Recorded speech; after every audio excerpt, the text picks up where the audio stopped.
안녕하세요. 의사 출신 동아일보 이진한 의학전문기자입니다. 안녕하세요. 동아일보 홍은신 기자입니다. 자, 우리가 저번에 명의가 추천한 명의 바로 여성암 시리즈에서 첫 번째 암 유방암을 발표하지 않았습니까? 네. 지난 시간 명의 50분에게 본인이 유방암에 걸리거나 가족이 유방암에 걸렸을 때 믿고 맡길 수 있는 의사를 추천을 받았죠. 네, 그래서 가장 많이 추천받은 교수님 우리가 직접 찾아왔습니다. 바로 명의가 추천한 명의 유방암 수술 분야 1위 서울대병원 유방 내분비외과의 한은신 교수님이십니다. 네. 자, 그래서 우리 직접 만나러 가볼까요? 네. 네, 가겠습니다. 자, 서울대병원의 유방외과 한은식 교수님을 모셨습니다. 안녕하세요. 네, 우리 한은식 교수님이 명의가 뽑은 명의들이 믿고 맡기는 의사분으로 당당하게 네. 그죠 1위가 되셨는데 소감 한번 부탁드리겠습니다. 굉장히 영광이고 특히 우리 서울대학병원이 우리 유방에서 가장 1등이라는 이 사실에 굉장히 감격스럽습니다. 본격적인 질문을 시작을 하겠습니다. 요즘에 유방암 환자가 최근에 많이 늘었다고 하는데 실제 어느 정도인가요? 우리나라에서 연간 한 3만 명 정도가 새로 유방암 이제 진단을 받고 있습니다. 그래서 이거는 한 지난 10년 동안 한 2배 가까이 늘어난 숫자니까 뭐 엄청난 거고요. 대부분 다른 암들이 뭐 거의 그대로거나 감소하는 추세거든요, 요즘에. 근데 유방암만 계속 많이 늘어나고 있고, 그 남녀 암을 다 통틀어서 전 세계에서 제일 많이 발생하는 암이 유방암인 거예요.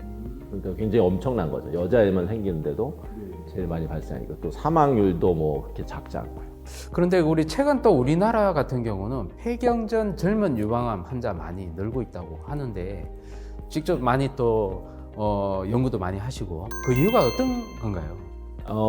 그래서 이거는 약간 이제 맞는 말이기도 하고 틀린 말이기도 한데요. 그 젊은 유방암이 많이 늘어나고 있는 거는 사실인데 그 전체적인 비율, 그러니까 전체 유방암 환자 중에 젊은 사람의 비율은 사실은 줄어들고 있어요. 그러니까 유방암이 생기는 연령이 점점 조금씩 올라가고 있는데, 왜냐하면은 서양의 유방암이 그런 패턴이거든요. 우리나라 점점 이제 서구화되면서 따라가는 거죠. 네, 아무래도 젊은 사람들이 유방암에 걸리게 되면 진행도 빠를 것 같아요. 어떤가요? 이제 특히 이 유방암이 우리 이제 A형이라 서브 타입이라고 그래서 호르몬 양성인 타입 있고 이제 헐2가 있고 3중 음성암 있고 그렇거든요. 그 중에서 이제 호르몬 양성암들이 젊은 여성에서 생겼을 때 더 예후가 나빠요. 그래서 빨리도 진행하고 일반적으로 이제 호르몬 양성이하면 좀 서서히 자라고 이런 특성이 있는데 젊은 사람들은 오히려 더 예후가 나쁘고 그래서 그게 아무래도 이제 젊은 사람들은 나쁘다. 그건 맞는 말입니다. 우리 기업하신 분들 같은 경우 이 맘모톰 수술로 작은 구멍을 내서 병변 조직을 제거하거나 또 유방암인지 아닌지 이제 조직 검사를 할 수 있다고 이렇게 많이 또 선전도 하는데 사실 어떤가 이게 안전한가요? 이 맘모톰이라는 건 기본적으로 치료를 위한 도구는 아니고요.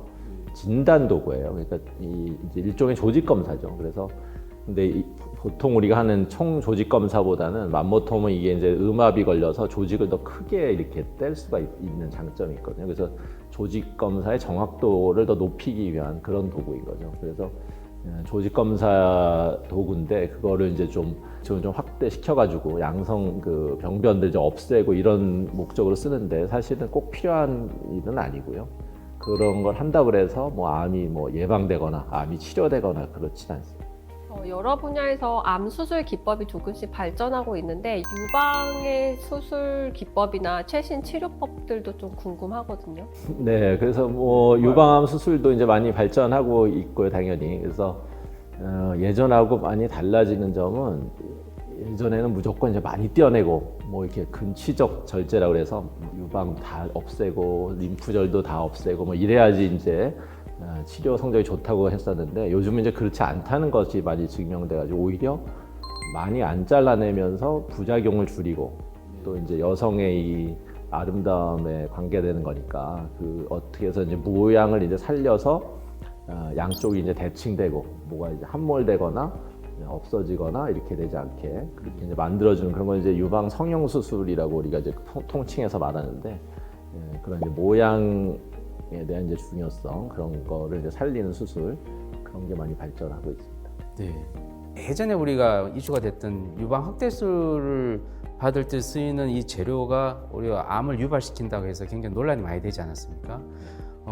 실제로 유방 확대수를 받았을 경우에 유방암이 진짜로 높아지는 거 어떻습니까? 유방 확대 수술과 유방암 발병률은 아무런 관계가 없습니다. 사실 그래서 안전하게 하셔도 되는데 그때 그 뉴스가 됐던 거는 그 고형물 중에 일부 그런 그 림프종을 그 가능성을 높이는 그런 재질들이 있어서 요즘에 많이 안 쓰는데요. 어쨌든 그건 유방암은 아니고요. 굉장히 드문 그런 형태의 악성 종양인데 또 뭐 진단도 사실 빨리 될 수 있기 때문에 크게 걱정할 건 아니고요. 네, 안전하게 받으셔도 될 것 같습니다. 그럼 유방 확대술을 받은 분이 유방암에 걸렸을 때 수술을 하게 되면 좀 다른 방법을 쓰게 되나요? 그렇진 않은데요. 아무래도 이제 유방 확대 수술 받으신 분은 자기 유방 조직이 별로 없고 이게 밑에 이제 큰 보형물 있잖아요. 그래서 이제 부분 절제를 할 때는 그 보형물 다치지 않게 좀 주의를 해야지 되고 또 이제 전절제를 할 때는 대부분 그걸 빼고 저희가 새로 보형물 넣고 이런 식으로 수술을 하고 있습니다. 자, 그 유방암을 사실 조기 발견하는 방법 많은 사람들이 인터넷 치면 뭐 자가 진단 이런 거 많이 나오지 않습니까? 자, 그래서 요거 진단이 굉장히 중요하다는 건 알고 있는데 어떻게 그 주기적으로 자가 진단하는 방법이 올바른 방법이 혹시 있을까요? 그리고 조기 진단, 조기 발견하기 위해서 어떻게 좀 신경 써야 될까요, 여성들? 유방 촬영술이라고 해서 엑스레이죠. 유방 엑스레이를 하면은 매년 그걸 이제 찍으면 생존율이 더 높다 이제 입증들이 돼가지고 그것만이 이제 아주 유일하게 입증된 그 조기 진단 방법입니다. 혹시 그 자가 진단 이건 어떻습니까? 그거는 입증이 안 됐어요. 입증이 안 됐는데 하지만 네네. 뭐 그냥 이제 상식적으로 생각해서 본인이 발견하는 경우가 이제 대부분 많기 때문에 우리가 검진해서 오는 경우보다는 본인이 아직도 자기가 발견해서 오는 경우가 훨씬 많거든요. 이게 이제 뭐 그 자가 검진하는 방법은 보통 이제 이게 손으로 이렇게 만져보는데 이 세 손가락 요 바닥면 있잖아요. 이쪽으로 이렇게 손끝으로 이렇게 만져야 되고 이렇게 이제 누르듯이 하는데 유방의 이제 전체를 다 만져봐야 되는 거예요. 이렇게 삥 돌아가면서 유두에서부터 바깥쪽으로 해서 유방 전체를 어디든지 다 생길 수 있거든요. 다 만져봐야 되고 그랬을 때 이제 느낌이 뭔가 이제 암이 생기면 딱딱한 그 덩어리가 이렇게 만져져요. 그래서 사실 본인이 이걸 잘 알기가 어려울 수도 있는데 자꾸 이제 하다 보면 이쪽하고 다르게 뭐가 여기 딱딱한 게 있다. 그러면 이제 병원에 가야 되는 거죠.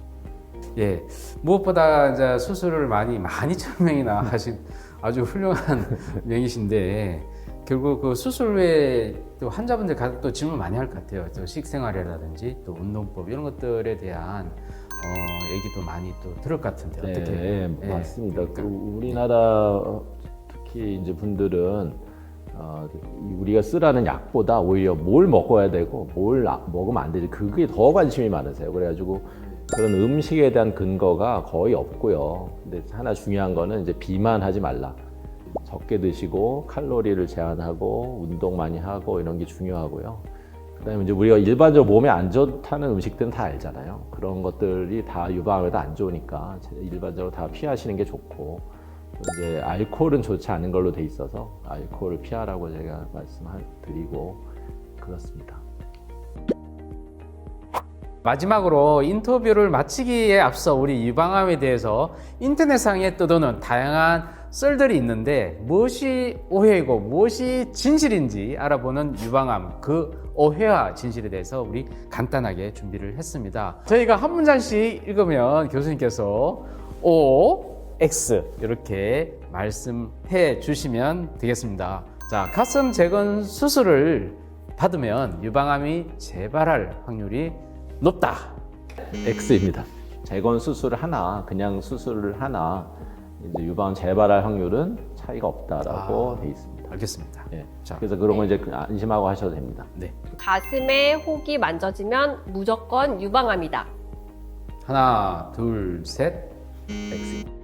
당연히 무조건 아니고요. 혹이 만져졌을 때 암이 아닌 경우가 더 많죠. 더 많고 그렇지만 이제 암일 수가 있기 때문에 이제 경각심은 가져야 되고요. 특히 아주 젊은 사람은 이게 혹이 만져지면 대개는 양성 종양, 뭐 이제 뭐 섬유선종이나 뭐 그런 경우가 더 많고요. 근데 이제 나이 드신 분이 뭐가 갑자기 만져졌다 그러면 이제 암을 또 더 의심할 수가 있는데요. 어쨌든 그게 이제 혼자서 판단하기는 어렵기 때문에 검사를 받아볼 필요는 있습니다. 가족력이 없거나 남성인 경우는 유방암에 걸리지 않는다. 하나, 둘, 셋. X입니다. 가족력이 없어도 당연히 유방암이 생길 수가 있고요. 유방암 환자 중에 가족력이 있는 사람은 한 10% 정도 되고요. 나머지 90%는 가족력이 없습니다. 그러니까 그 다음에 남성 유방암이 있습니다. 그래서 남성은 여자 유방암이 한 500명 있으면은 남자가 1명 정도 있어요. 그래서 남자도 드물지만 유방암이 있다. 자, 조직 검사를 위해서 칼을 대면 더 빨리 진행된다. 하나, 둘, 셋. X입니다. X입니다. 네. 또 뭐 이거 옛날부터 굉장히 있었던 속설이고 무슨 예전에 뭐 동물 실험도 해가지고 암을 떼어냈더니 더 빨리 그 다음에 진행됐다 뭐 이런 것도 있고 그런데 사실 다 아니고요. 똑같다고 생각하고요. 잘 치료받으시면 됩니다. 알겠습니다.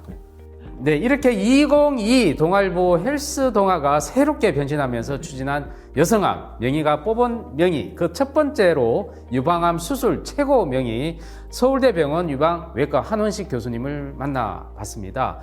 유방암 치료에는 수술 외에 항암 치료 등 비수술 영역도 또 큰데요. 우리 다음 회차에는 또 비수술 분야 네. 최고 명의를 또 직접 만나보도록 하겠습니다. 동아일보 헬스 동아 많이 사랑해 주시고 많은 관심 부탁드리겠습니다. 그러면 이번 영상이 도움이 되셨다면 구독과 좋아요. 알림 설정까지 눌러주세요. 눌러주세요.